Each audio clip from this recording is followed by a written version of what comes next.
B'Shem Hashem na'aseh v'natzliach. Shalom v'chai, everybody. We are here from Israel after the extraordinary event we had last week. For any of you that have showed up to the event, if I didn't get a chance to see you, thank you for coming. I'm sure you had a great time. I mean, nearly 2,000 people, or more than 2,000 people, some people tell me, that are part of the team. Said over 2,000 people went through the doors. It was truly an unbelievable event, a very big Kiddush Hashem, and Baruch Hashem, we had the merit to be part of it. And בעזרת Hashem will have the merit to do more, to build more, and to בעזרת Hashem bring a lot more honor to HaKadosh Baruch Hu.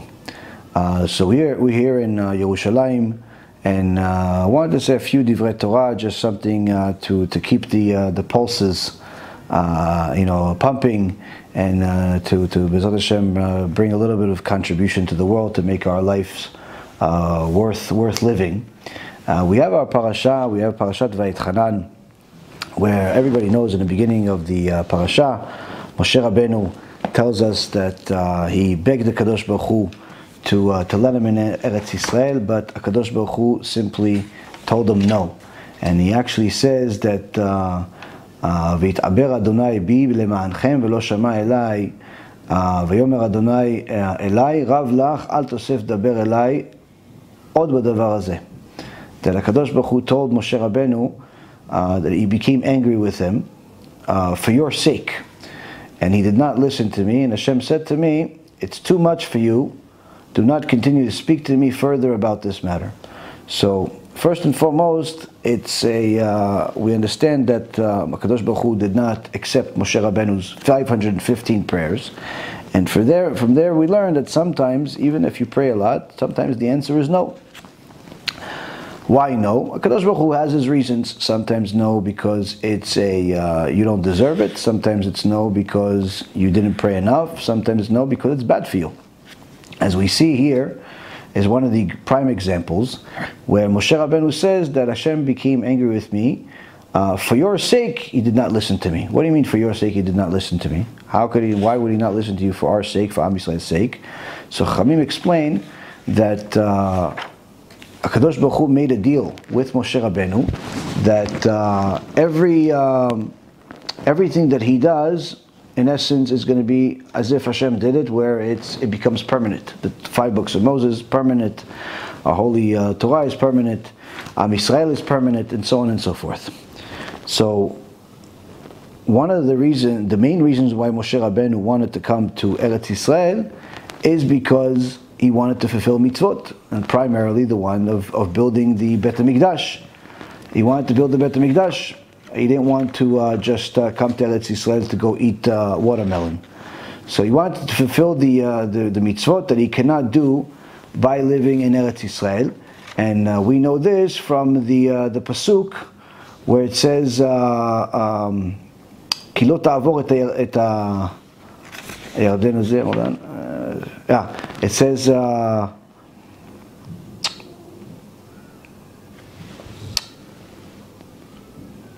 אעברה ואראה את הארץ הטובה אשר בעבר הירדן, ההר הטוב הזה והלבנון. So HaKadosh Baruch Hu says, and through Moshe Rabbeinu, Moshe Rabbeinu says, let me cross over, please, and see the good land that is on the other side of the Yarden, this good mountain and the Lebanon. So Chachamim say, what is the Lebanon? Lebanon is the Bet HaMikdash. So Moshe Rabbeinu wanted to build the Bet HaMikdash, but HaKadosh Baruch Hu did not want to build the Bet HaMikdash, because had he built the Bet HaMikdash, then HaKadosh Baruch Hu would not be able to destroy it. And the problem is that HaKadosh Baruch Hu already knew that in the future, Am Yisrael, as is prophesied in this week's Parashat Vayetchanan, Am Yisrael will sin in the future, and he had to destroy the Bet HaMikdash. And if it wasn't the Bet HaMikdash, it would have Chas Shalom been Am Yisrael itself. So we see from here that even Moshe Rabbeinu, 515 prayers, where each one of his prayers is, is weighed the equivalent of all of Am Yisrael put together is a prayer, and he did 515 of them. All of that was not enough to allow him in. Why? Because ultimately it was not for Am Yisrael's interest for him to come in, because it would have eventually led to their demise. Chas v'shalom. So that's why Moshe Rabbeinu says, it's for your sake that I did not enter the land. It's for your sake. So now, moving on, we see that from the parasha that HaKadosh Baruch Hu tells us a very, very important rule, and a rule that is very relevant to our lives today in a world full of heretics and rationalists and all types of people that like to distort the Torah and so-called modernize it to their likings. There was one guy that was a famous rabbi that died not too long ago, who said something famously that Rabbi Eliashiv fought against, harshly against them, and actually, wrote a letter against them and told him that he has to remove his books from the stores, where he made certain statements in his books and also in public, where Judaism does not have a monopoly on the truth. And people like to believe that there is, a common or universal truth out there that perhaps not only Judaism has, and this week's parasha says the exact opposite, meaning that only Judaism has the truth and everything else is lies. Anything that Christianity or Islam or anything else out there that has truth has to come from Judaism. Anything in the world that is true, that is worthwhile, that's something that's significant and true, has to come from the Torah. There is no truth that exists outside of the Torah. And one of the places that we see that is from this week's parasha, where Moshe Rabbeinu says, Ta'am Yisrael, ומי גוי גדול אשר לא חוקים ומשפטים צדיקים ככל התורה הזאת אשר אנוכי נותן לפניכם היום. So Moshe Rabbeinu says, and which is a great nation? He's in essence rebuking us, telling us what other nation had all this extraordinary miracles happen to them, this extraordinary connection to God, and also this wisdom called Torah. What other nation has such a thing? And in essence, he's telling us in verse 8, chapter 4, verse 8, and which is a great nation that has righteous decrees and judgments, such as this entire Torah that I place before you this day. So Chachamim say, this is not just righteousness, but if you look at Onkelos, he says truth, meaning what other nation has a truth, meaning that there is no other truth other than the Torah. There is no second truth. There is no, like, Judaism is number one, and then there's number two is Christianity, and three is Islam, or two is, there is no number two. There's a single truth in the world, and it's the Torah. It's Judaism. There's nothing else. And there's no versions of Judaism. There's a single version of Judaism, and that's the Torah Judaism. They call it also Orthodox Judaism. That's it. There's nothing else that's true out there.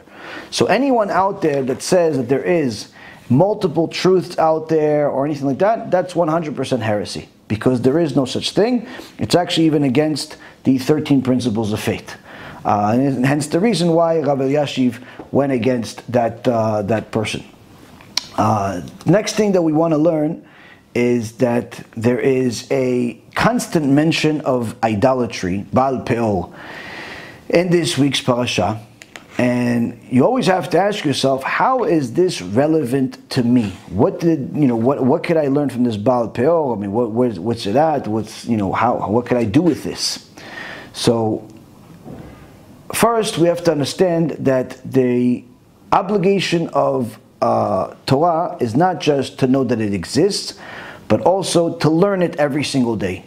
Every person is obligated to learn Torah. Now, a Jew is obligated to learn Torah every single day. Males are obligated to learn Torah morning and night. They have to make time, specific times to learn Torah. Women just have to learn Torah in order to know what to do. Gentiles also have to learn the applicable things that are relevant to them, which is mainly Musar, as the part of the Torah. But the key is to know is that without learning Torah, a person doesn't even know what life is. Now, the parasha tells us that you not only have to learn the Torah, but you also have to teach it. Where it says, "Asher yilmedun le'irah oti kol hayamim asher em chayim al ha'adama ve'et bneihem yilamedun." That says that I will. Let's see. Yeah, and it says that. When Hashem said to me, gather the people to me and I will let them hear my words, so that they will learn to fear me all the days that they live on the earth, and they shall teach their children.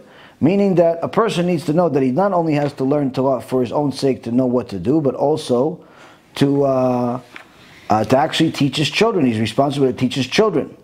Now, each time it mentions about the whole part of learning Torah, it's our obligation to teach it and so on.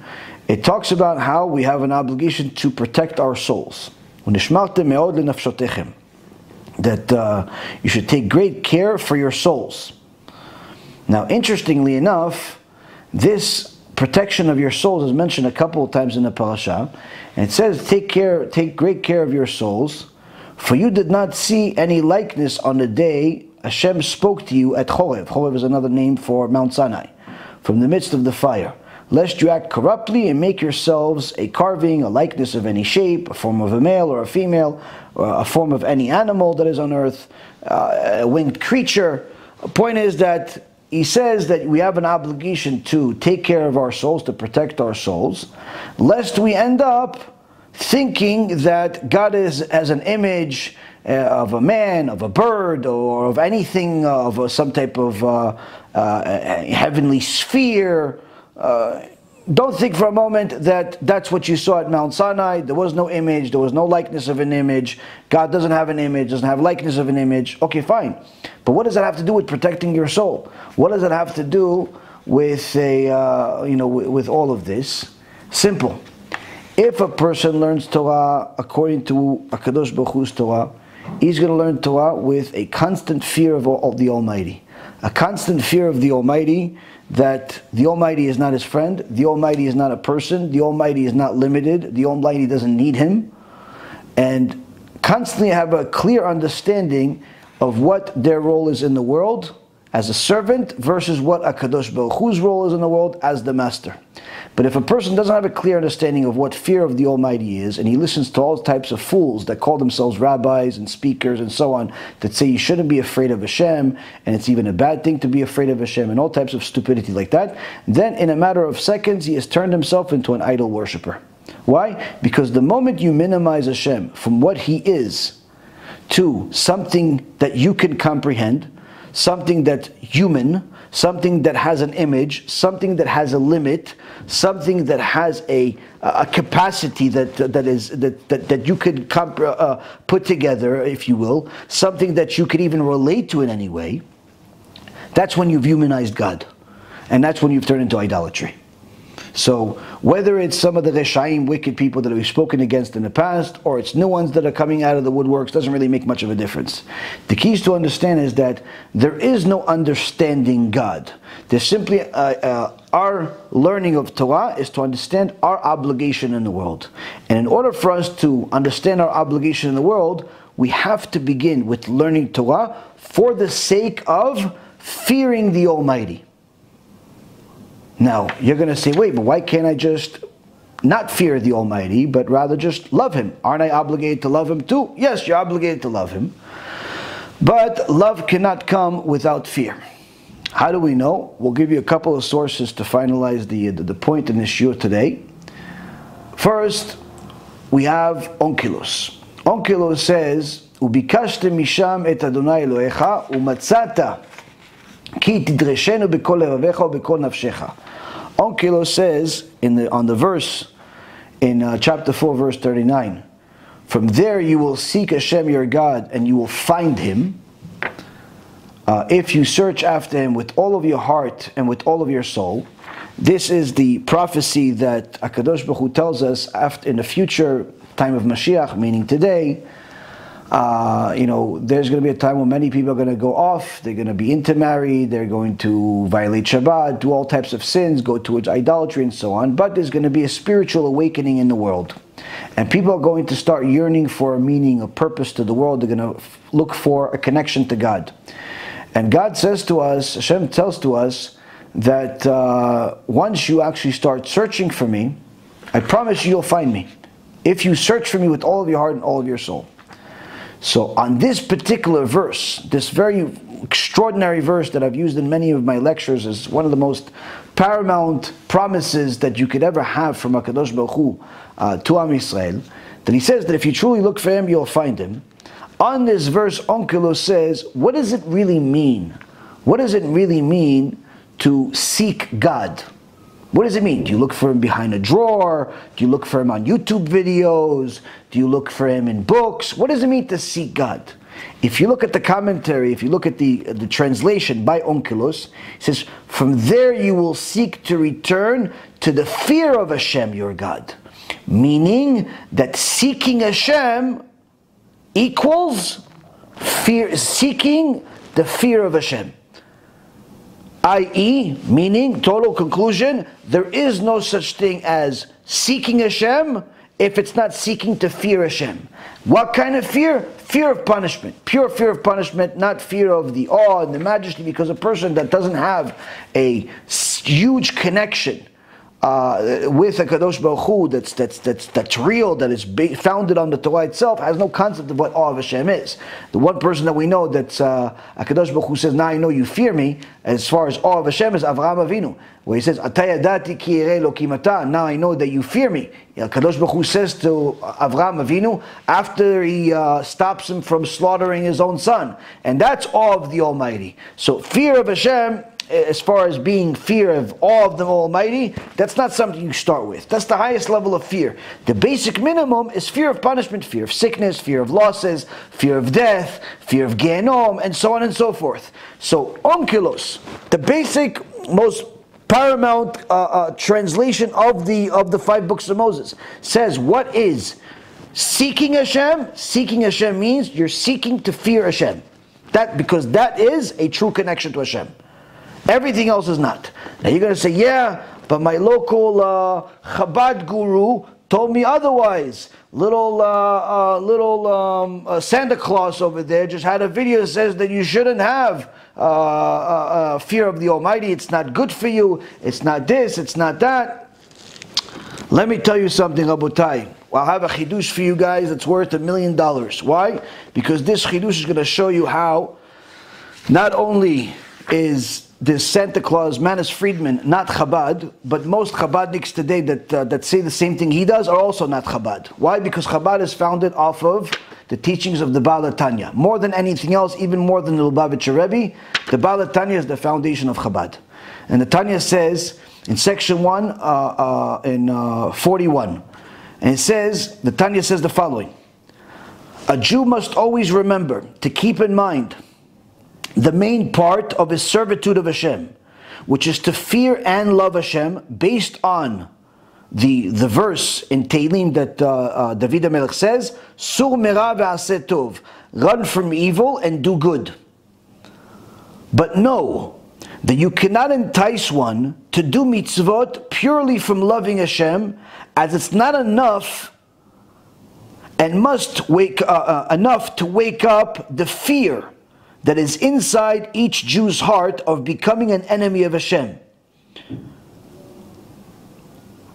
by betraying Him. So here already the Tanya says it's not possible to get somebody to keep Torah and mitzvot, to get somebody to do tshuva, to get somebody to, as a true Baal tshuva, a true servant of Hashem, simply by telling him love Hashem. Why? Because love of Hashem is not going to entice a person to do mitzvot. Mitzvah here and there, yes, but mitzvot to make that his life, not enough. Why? Because the inner fear of being an enemy of God, that's the number one motivator in every Jewish heart. Because he does not want to betray Hashem. And he must think that Hashem is the master of the world, and you are his servant. And there are actually 12 verses that Chabad announces, technically in each event, and I think maybe even every day. At some of the Batei Knesset. And the first one of these verses is, Hashem is upon you, and He fills the world, and is watching you, and is testing the heart and the kidneys, and you're serving Him, that you're serving Him appropriately.